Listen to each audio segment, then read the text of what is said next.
Hey, welcome to another creative day where you get to chill while I work. Last couple of days, I've been working on solar and computer related things. I have a program named Salad that generates money from GPU cards. And since the man, Edison Electric Company, is sucking our energy for free and then selling it back to us at top dollar, I'm trying to figure out a way to maximize the energy usage of solar that we're getting in at the house during the day. So this is one of them. But my GPUs are overheating, so I gotta go space them out and figure out a cooling solution and then see if we get the whole system going.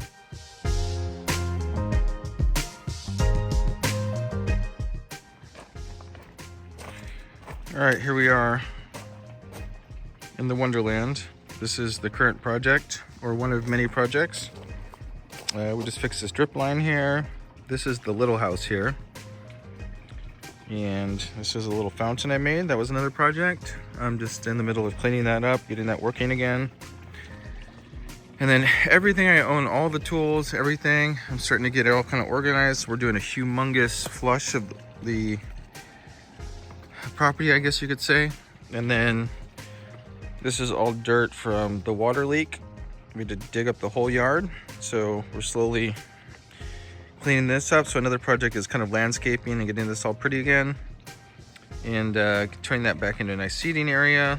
And then putting everything I own in here in boxes.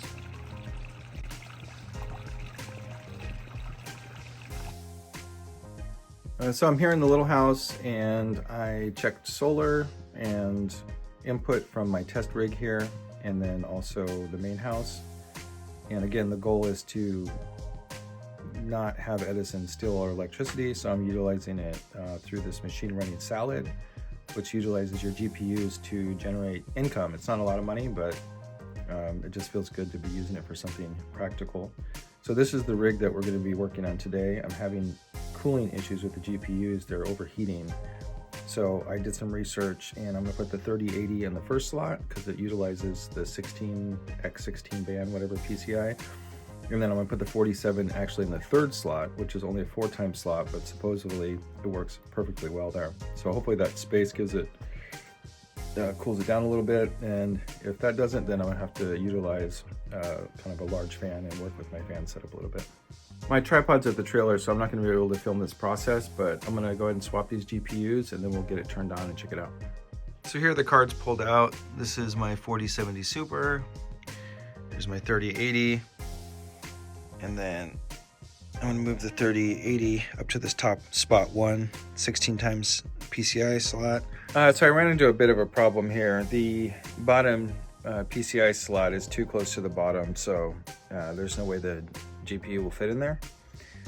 So they will overheat over 4 hours, so I can't put the other one next to it.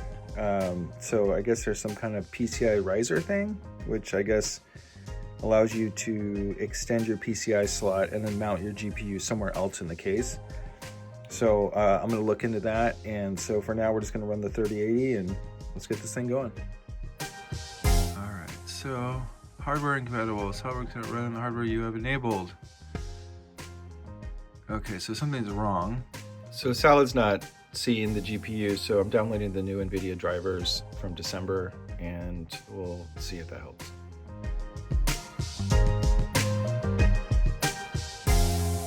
Okay, there we go. So let's see if it identifies the hardware this time. There's still problems. Oh, no problems, cool. So let's chop now. That means it's running GPU related tasks, and I don't know, it's like it generates like $1 or more a day. It's not very much, but it's better than giving it away to Edison. So anyway, so the idea is that this computer here will be chomping or doing Salad all day, generating revenue while I'm just sitting around doing nothing, which is cool.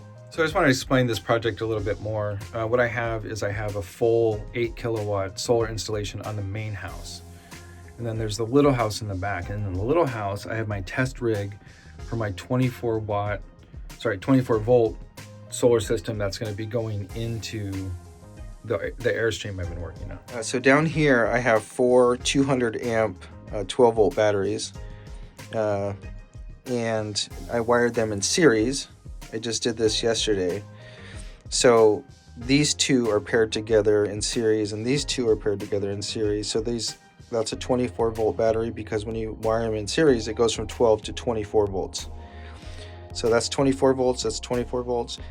And then they're both wired in parallel, which merges those two 24 volt batteries into one larger 24 volt battery. So it's a 24 volt 10 kilowatt battery. My other Renogy inverter died yesterday for some reason. So this is the new one. It's a 24 volt inverter that I'm putting in the Airstream. So I just mounted everything to test it. So there's the battery here, goes up to the bus bars. The bus bars go to the inverter. And then the inverter has an output that'll go to the electrical box, this one here, in the trailer. And then these three things here are solar charge controllers. So when you get solar power, it comes through these breakers here. And then each solar string or each branch of solar panels goes to its own controller. And that's much safer. And then a lot of people don't know this, but you can use separate controllers, and they all feed the bus bars here. And those bus bars then go to the battery, or if the inverter needs electricity to be used, it pulls from there also. So that entire system is going to go into the Airstream. And the idea is that I'll be able to capture excess solar energy from the main house. And when we're boondocking or out on the road, we've got plenty of extra battery, because we're running an on-demand electric water heater in the trailer, and we have the air conditioner. So I want to be able to use those anywhere we're at, not just if we're plugged in somewhere. So what I'm doing is I'm slowly taking everything out of the little house and putting it in piles outside. So all my tools, all my clothes, all my electrical wires, all the things for different projects. And then I'm going to go through those, get rid of things, and then organize and put everything in bins. Because I may not be living down here anymore. I might move up to the main house. I got to talk to my dad about it. He's out of town. Long story. Anyway, so it's just a lot of projects all at once. But let's keep going here. Let's check out salad. So let's check on salad here. Under performance, it shows you how much the GPU it's using. So it's using 100% of the GPU. Again, I can only use one right now, but we'll get that riser cable in there and hopefully get two installed. But anyway, I just want to get this stabilized. This computer is pulling about 700 watts of electricity, and I want to use the electricity off from the main house. So I have a battery charger, a 30 amp battery charger that allows me to take power from the main house solar and use it to charge the batteries in the little house. And so ideally, this is just running off all that. And when this goes in the trailer, and the trailer is parked here, I'll be able to run the same system instead of giving it to the man. So that's me just checking the solar on the main house first thing in the morning. Now I'm checking the solar on the little house, seeing the state of charge. We're pulling about 85 watts right now. And then this is the Renogy app for the solar panels on the little house. And first thing in the morning, it's not charged up enough, so I'm only getting about 11 watts. I'm also installing MSI Afterburner, which allows me to adjust the curve of the fan. So supposedly this thing here, you can kind of adjust your fan speed and make sure that your GPU is staying cool. So I'm going to goof it a little bit. I went ahead and I adjusted the fan curve and the voltage on the 3080 to bring the temperature down and put some power limits on it. And then, so just for fun, I'm going to put the 4070 Super back in, do the same thing, and just see if I can kind of manage the heat and just give this one more shot. And if not, I have a PCI riser cable which will allow me to mount the 4070 away from the 3080. So I got the 4070 back in there, and I opened up a little space below it. Might be wishful thinking that we can get this to stay chill, but let's give it a shot.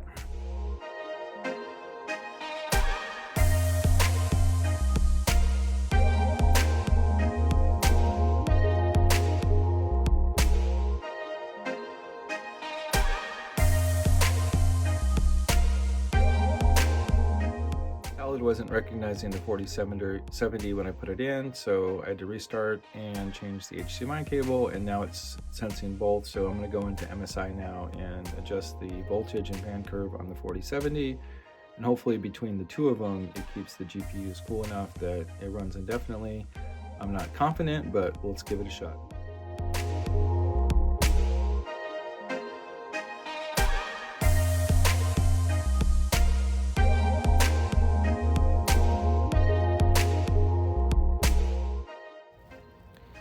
So this is me just checking the solar input. It's starting to warm up. I'm getting 39 watts. And again, this is the battery charge level and the input of power. Starting to get some power in. It looks like I got stable temperatures using MSI Afterburner with both the video cards. So now what I'm going to do is plug in the voltage meter and see what the total draw is on Salad now that the adjustments have been made, to get an idea of what my 24-hour electrical usage is, so I can see and do the calculations for my solar batteries to see if they're capable of charging over a 24-hour period without dying.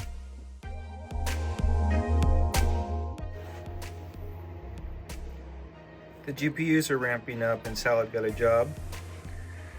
So you can see Salad's using 100% of both GPUs. So now let's see what our total wattage is.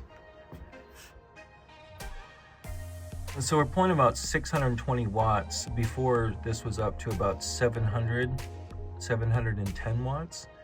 So we've took it down about 100 watts, which is great. That means we can run this.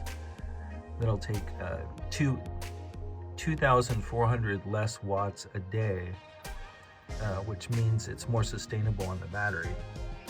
So that's about 15,000 watts a day, which is 15 kilowatts. And my battery is 10 kilowatts. So we have 5 more kilowatts that we have to produce through solar power every day to offset that, to be getting all this powered for free. So the idea is that with solar panels, and then also I have a battery charger that's pulling 30 amps of power off the main house solar, that we can compensate that 5,000 watts, which I think we can do. I was having a problem where after 4 hours they were overheating and turning off my computer. So with these adjustments we made, hopefully it stays down, but I'm only gonna really know by testing it over a long period of time to see if this really goes up. And then looking at our wattage usage here, we've gone up maybe 10 watts on our calculation. So I'm just doing the math here to figure out what my total usage is for 24 hours running at 100%. So it's about 15,000 watts or 15 kilowatts. And then I just have to make sure my solar system can manage it. So let's look at the solar input issue here. I've got I don't know, about 5.7 amps coming in on string 1, 1.48 amps on string 2, and 0 on string 3. So let's go up on the roof and check our lighting situation.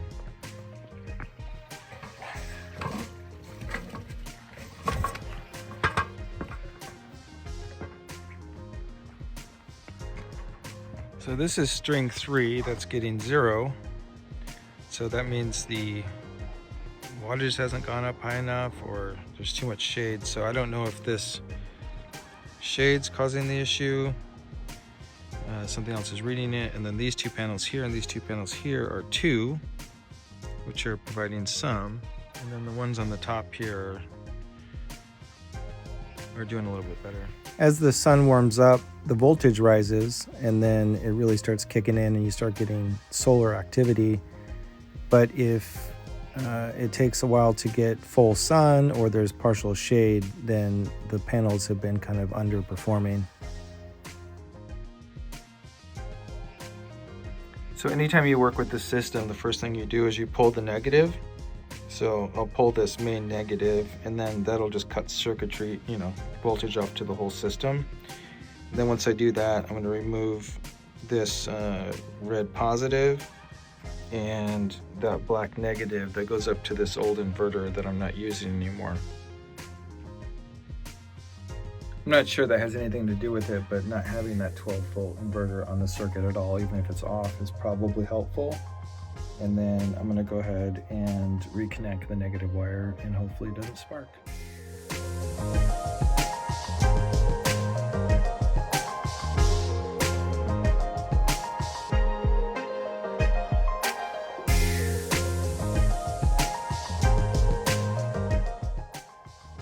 So that's great news. It looks like I'm pulling about, either the solar panels warmed up a bit and the voltage got up high enough so they actually started kicking in, or there's less shade, but I'm getting about 500 watts right now, and it's reading properly on the battery meter, which is fantastic. So I have no idea if that inverter had something to do with it, but everything seems to be working good. I'm pulling about 500 watts of solar off the little house. This